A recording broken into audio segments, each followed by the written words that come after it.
Annie was the joy of his life. But when she died of tuberculosis, Darwin's world didn't just break, his faith did. He looked at nature and saw a massacre. He asked, if God is good, why did he create a world where the innocent must suffer? This wasn't just a scientific debate.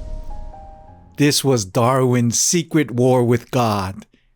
And his answer changed the world forever. December 1833, Patagonia, Argentina. The crew of HMS Beagle is sitting down to dinner. It's been a long day, the kind of day where nobody talks much. They just eat. One of the crew had shot a large bird that afternoon, ostrich-like, about 3 feet tall, perfectly good eating. The cook prepared it, served it. Everyone ate, including the ship's naturalist, a 24-year-old Englishman named Charles Darwin, who is sitting there halfway through his plate when he stops. He puts down his fork. He looks at what is left of the bird on the table. He looks at the piece on his fork. And something in his mind, some quiet recognition, working its way up through everything else, arrives. For months, for the entire time the Beagle had been sailing the coast of South America, Darwin had been searching for a bird. A rare bird. A bird no European naturalist had ever properly caught and documented. The locals call it Alvetrus pitis. Smaller than a common rhea, different feathers, different eggs, probably an entire new species. Darwin had been looking for it everywhere. He had asked every gaucho he met. Have you seen an ostrich-like bird on the plains? See, I saw it yesterday. I can show you where. He had scanned every flat horizon for months.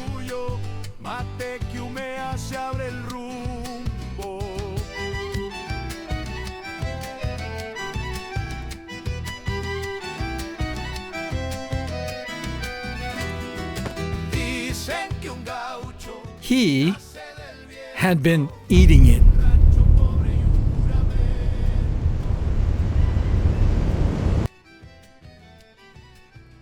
He jumps up from the table, not calmly. He goes to the kitchen. He goes to the plates. He goes to wherever the uneaten portions have gone. And he starts collecting. The head, the legs, the wing, whatever feathers remain, the bones from people's plates. His crewmates watch this man, this very serious naturalist, packing up the remains of their dinner with the focused desperation of someone trying to undo a mistake they cannot fully undo.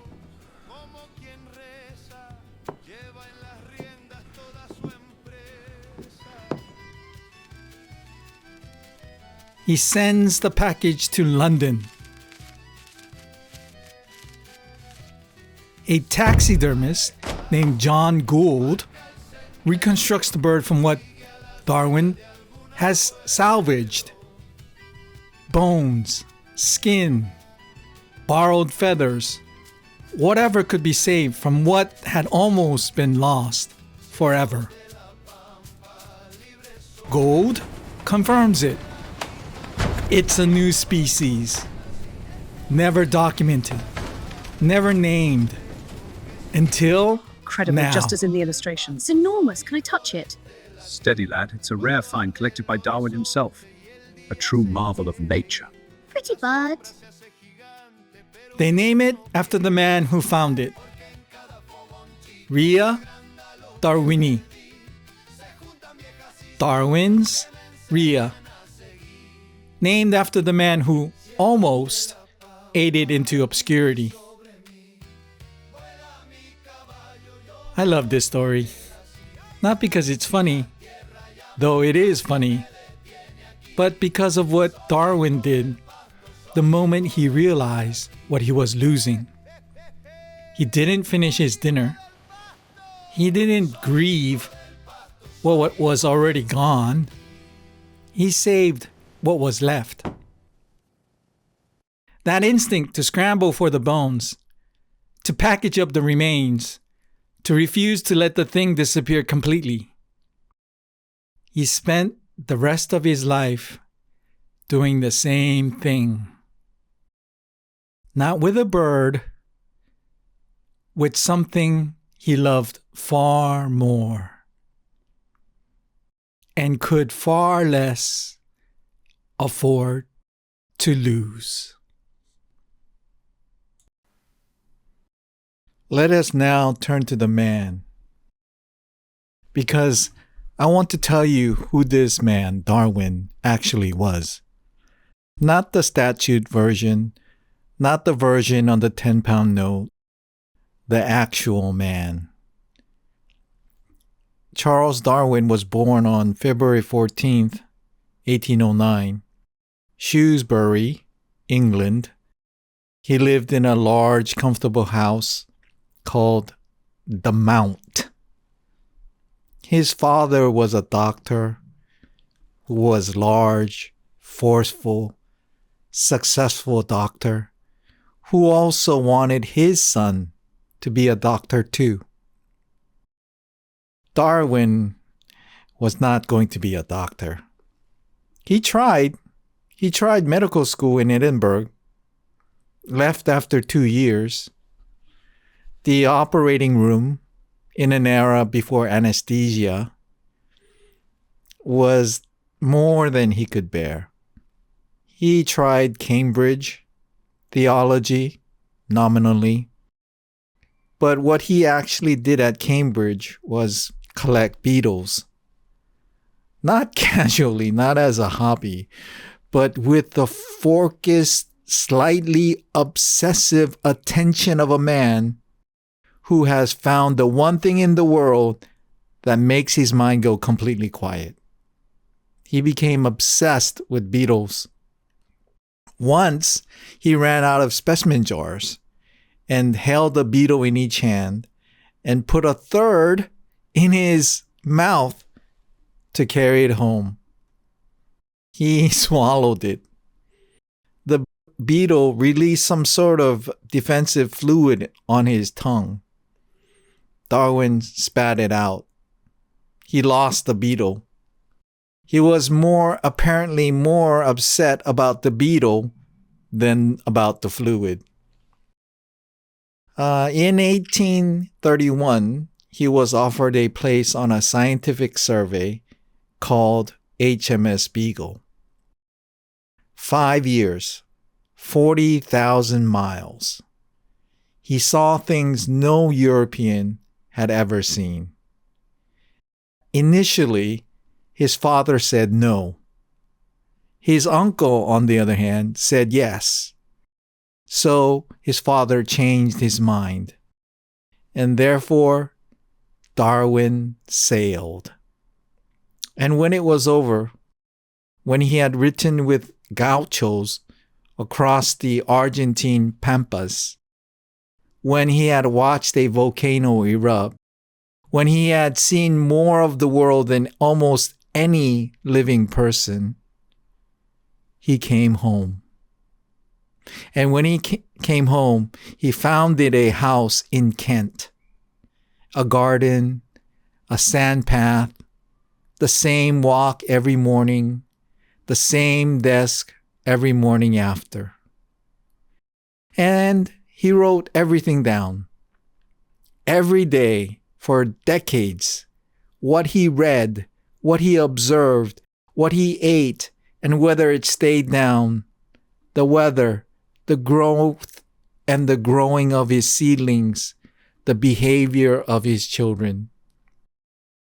He believed, and this is the most important thing I can tell you about Darwin the man, that if you write it down, it will not be lost.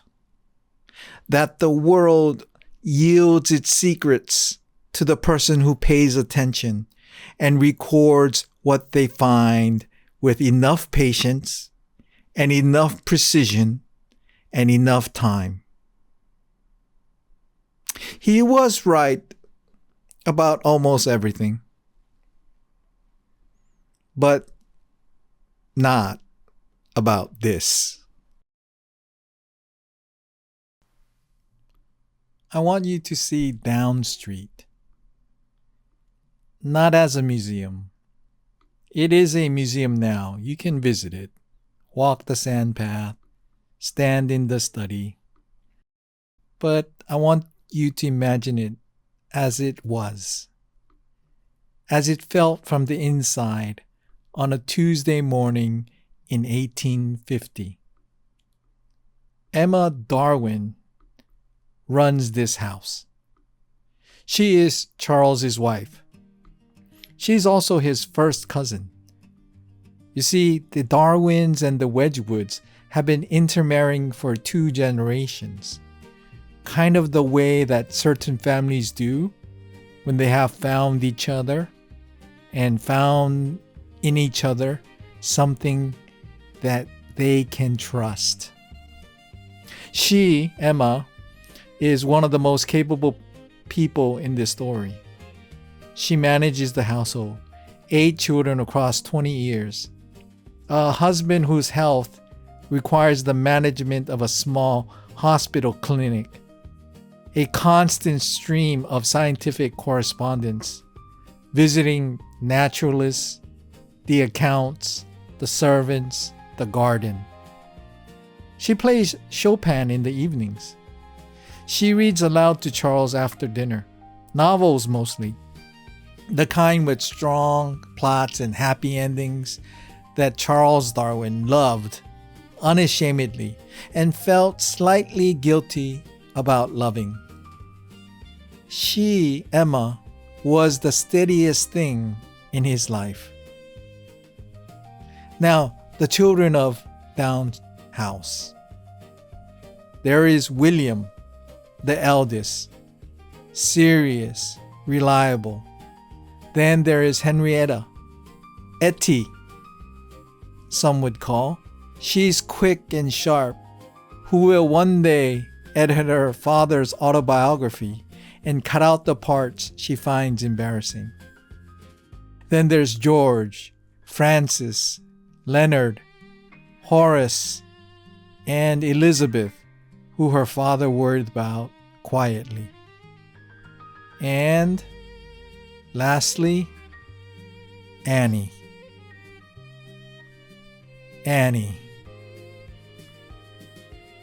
Anne Elizabeth Darwin, born March 2nd, 1841.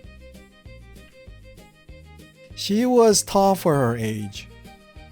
Brown hair, long, and Darwin wrote nice. Dark gray eyes that sparkled brightly.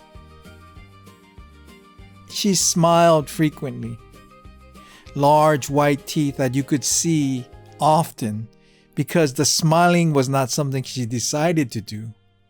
It was simply what her face did when she was alive.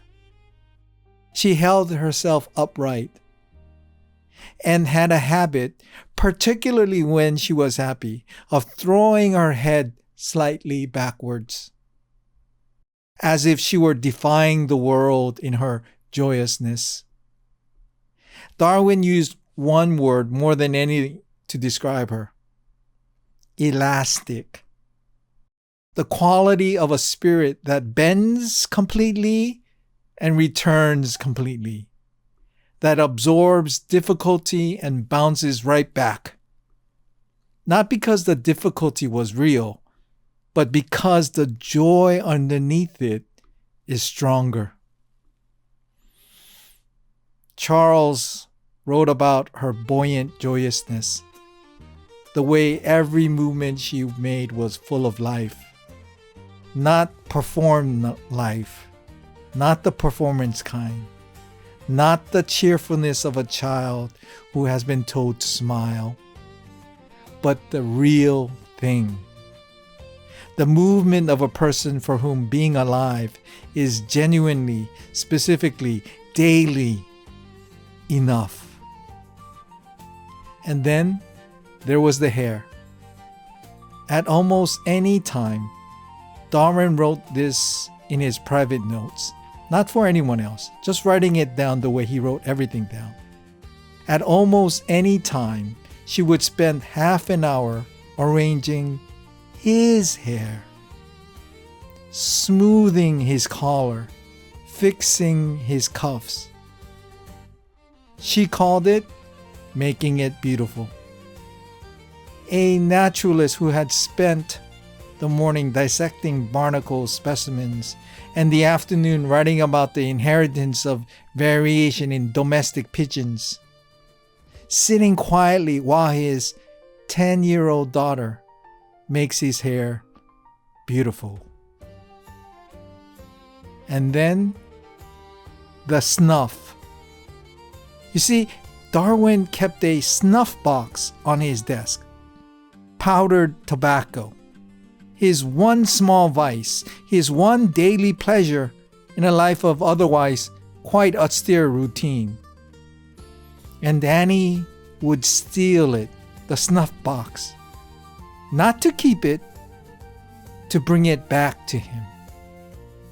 She would come running down the stairs. Darwin recorded this, wrote it down the way he wrote everything down. She would come running down the stairs with a stolen pinch of snuff, and her whole form was radiant with the pleasure of giving pleasure. Her whole form radiant with the pleasure of giving pleasure.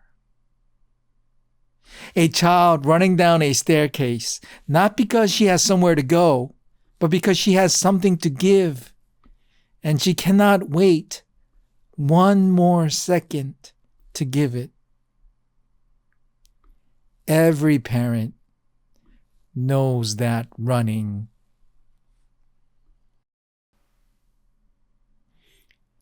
Annie had always been delicate. Darwin worried about this.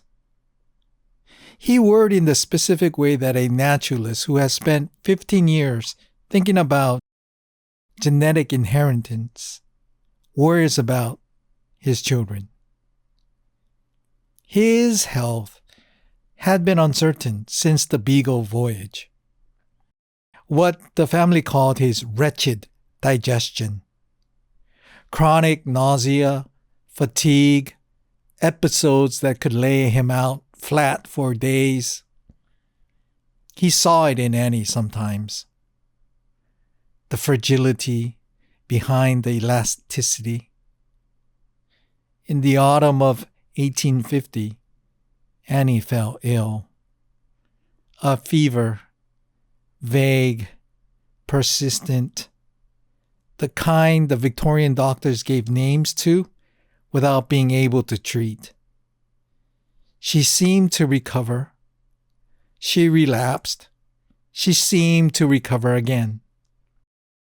In March of 1851, Darwin took her to Malvern, a spa town where he himself had taken the water cure and felt for a time better. Emma was pregnant with their 8th child. She could not travel. Darwin wrote to Emma every day. The early letters were careful, hopeful even. Annie has eaten something. Annie managed a short walk. Annie is a little bit better today. Darwin, watching her the way he watched everything, with precise recording attention, noting every small change, trying to find the pattern. But the pattern was not encouraging. By mid-April, the letters change. The careful, hopeful language gives way to something else. Something that Darwin was not practiced at writing. Fear. On April 23rd, 1851, Annie Darwin was too weak to move. She had not eaten in days. She lay in a room in a lodging house at Melbourne while her father sat beside her. And the doctors came and went and said the things doctors say when they have run out of medicine. At some point during that day, Darwin gave her a sip of water. She looked at him. She said, "I quite thank you." I quite thank you. Those were the last words she spoke to him. I quite thank you. A child, dying, thanking her father for a sip of water. Not performing gratitude. Not saying the things a child says because a parent is watching. Annie had always been that way. Her whole form radiant with the pleasure of giving pleasure. Even at the end, even in the last hours, the same child who ran down the stairs with the stolen snuff, still somehow finding something to give. She died at noon. Darwin went to his room, physically sick, his stomach collapsing the way it always did when his mind went somewhere his body could not follow. He could not attend the funeral. He lay in bed and he wrote to Emma, "I am in bed, not very well with my stomach. This is Charles Darwin, the man who will explain in 8 years how every living thing on earth arrived at its present form through 4 billion years of ordinary change. In bed, not very well with his stomach."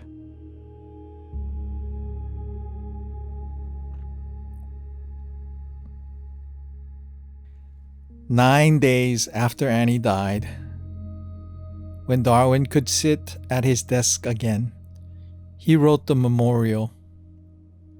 Not for anyone else, for himself, so the details would not fade.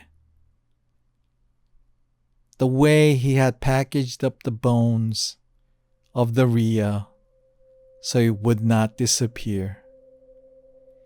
He did the same thing now. He wrote about the hair, the way she would spend half an hour making it beautiful. He wrote about the snuff, her whole form radiant with the pleasure of giving pleasure. He wrote about the tilted head, the way she threw it slightly back, as if defying the world in her joyousness. He wrote about her elastic spirit, her buoyant joyousness, the most entire, contented happiness, the happiness of not getting something you wanted, but of being exactly where you are. He wrote that the daguerreotype, the photograph taken 2 years before she died, was very like her in features, but failed entirely to capture her buoyant joyousness. The photograph shows the face. It cannot show the running. He ended the memorial with these words: "We have lost the joy of the household and the solace of our old age. She must have known how we loved her. Oh, that she could know how deeply, how tenderly we do still and shall ever love her dear, joyous face. Bless her."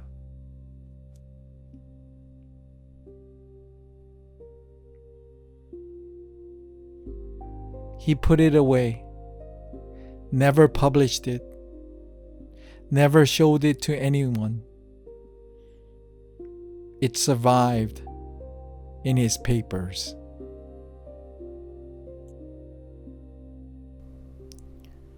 Darwin stopped attending church. Not with a speech, not with a letter, not dramatically. When the family attended church on Sundays, he walked the family to the stone portico, the entrance, and then he turned back. Every morning, every Sunday morning, Emma and the children going in, Darwin turning back to the sand path, the long path around the garden where he did his thinking, and walking alone. He could not do it anymore, not because of anger, not because of rebellion, because Darwin was, before anything else, a man who followed evidence. And the evidence of Annie's death, the specific meticulous evidence of a child of absolute goodness dying slowly in a room in Malvern, led him somewhere he did not want to go. If God existed, if the world was designed by something deliberate and good, then Annie's death was part of that design. Darwin looked at that conclusion the way he looked at everything. He checked his work. He looked for the error. He went back through the evidence again. The conclusion a father and a scientist arrive at together, he could not find the error. He could not save her. He could not make her death mean anything inside any framework that remained to him. So he did the only thing he knew how to do. He wrote it down. 8 years of the sand path on Sunday mornings, 8 years of the same snuff box on the same desk, 8 years of carrying the thing that had no container. And Darwin sits down to write the book. The book that will change everything.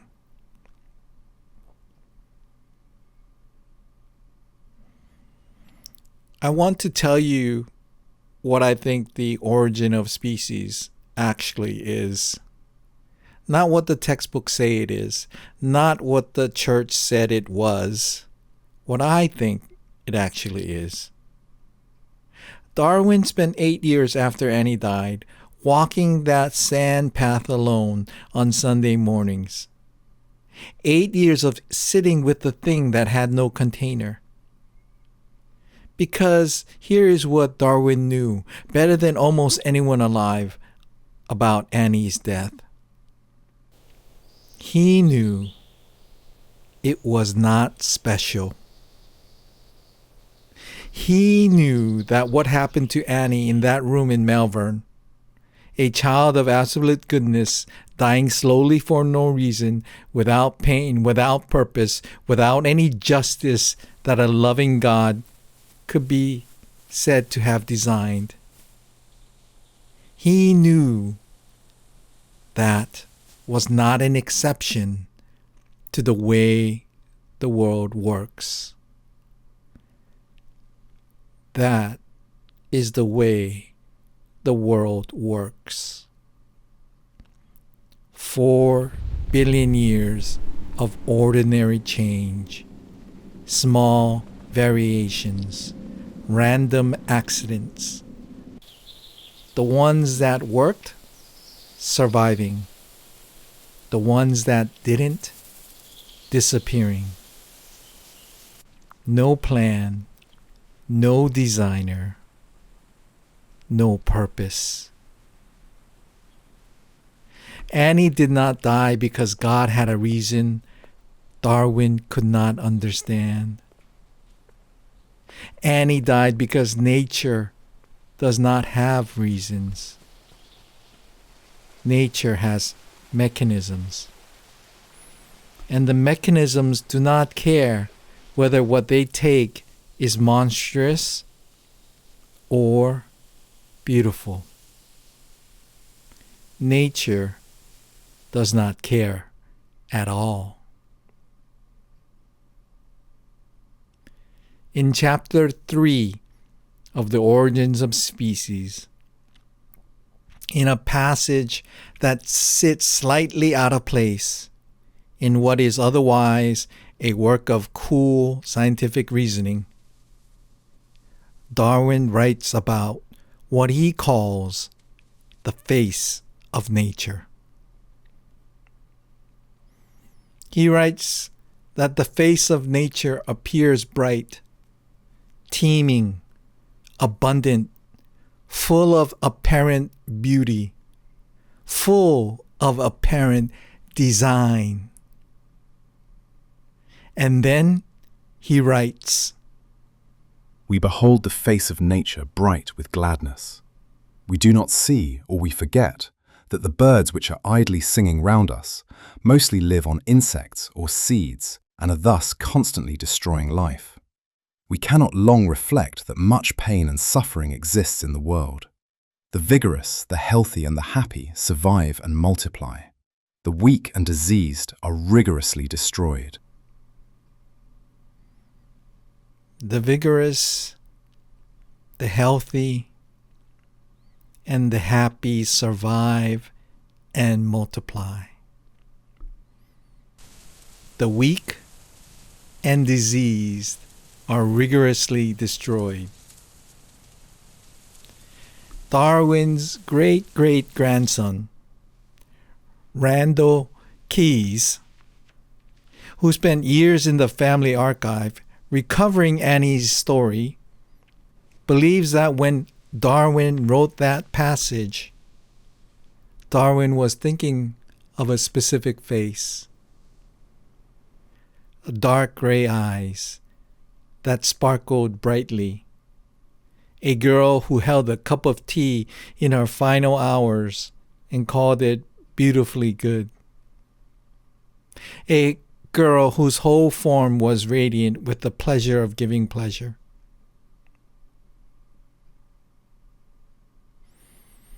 Annie is not behind the origin of species. Annie is inside it. She is the face of nature.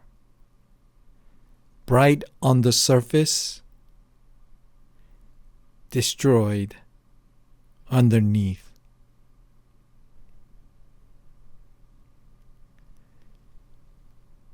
Darwin could not find God anywhere in what happened to Annie.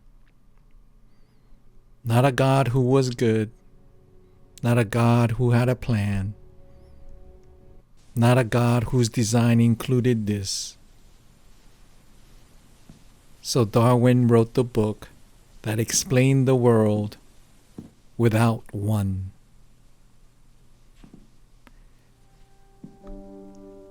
The Origin of Species is not the book Darwin wrote after Annie died.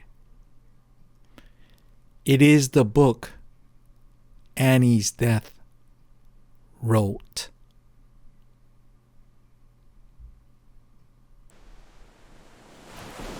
November 24th, 1859, Yorkshire. A water cure spa on the edge of the moors. Cold, gray, remote. Charles Darwin is 50 years old. He is sick with nausea. He is sitting in a cold bath while the book he has spent 20 years writing sells out in London. And the newspapers reach for words, and the church reaches for other words. And the world he has been carrying quietly in his head for 2 decades detonates. Finally. But without him. A letter arrives from his publisher, John Murray, London, the first edition, every copy sold. Darwin reads it.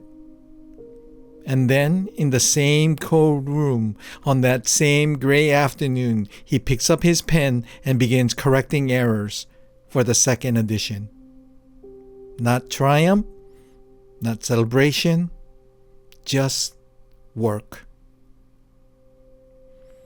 Down House, his home, is 30 miles south. Emma Darwin is there. The children are there. The study is there. The desk, the notebooks, the accumulated evidence of 20 years of the most patient attention any scientist of his era gave to any question. And on that desk, in its usual place, where it has always been, the snuff box. 8 years. 8 years since a little girl came running down the stairs with a stolen pinch of it. Her whole form radiant with the pleasure of giving pleasure. 8 years since the last words. 8 years of the sand path on Sunday mornings. 8 years of carrying the thing that could not be made to mean anything inside any framework he had left. And he turned it, the way he turned everything, into work, into 4 billion years of ordinary change, into the face of nature, bright on the surface, destroyed underneath. In the most important book of the 19th century, which nobody knew had a 10-year-old girl running through every page of it.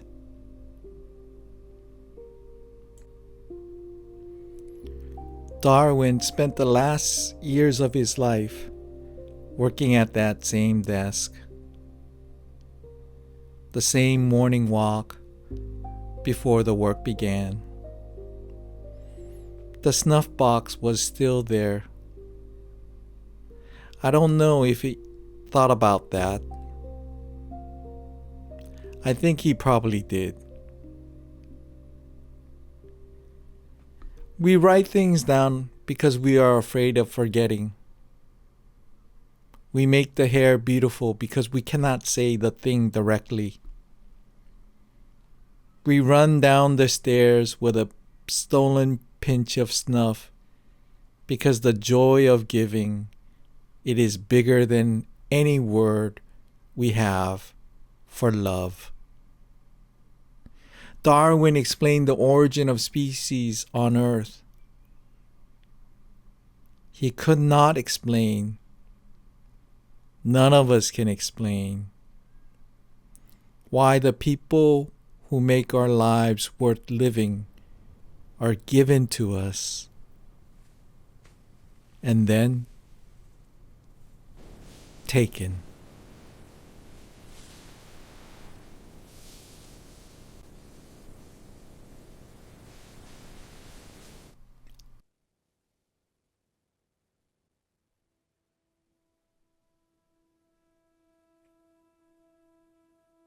Annie.